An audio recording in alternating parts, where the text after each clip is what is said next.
সাবেক ঢাকা মহানগর ছাত্রনেতা রওশন রায়, উপস্থিত আমার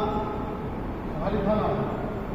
দীর্ঘদিনের জেলগুলো অত্যাচার সহ্য করে যিনি আমাদের মাঝে এখনও নিরস পরিশ্রম করে যাচ্ছেন, আমাদের সম্মানিত আহ্বায়ক জনাব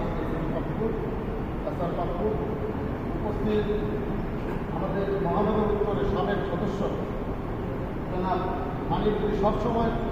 রাজপথে থাকে এবং থাকেন, মানে চিন্তাই করা যায় না যে সে যেভাবে মনে করি সবাই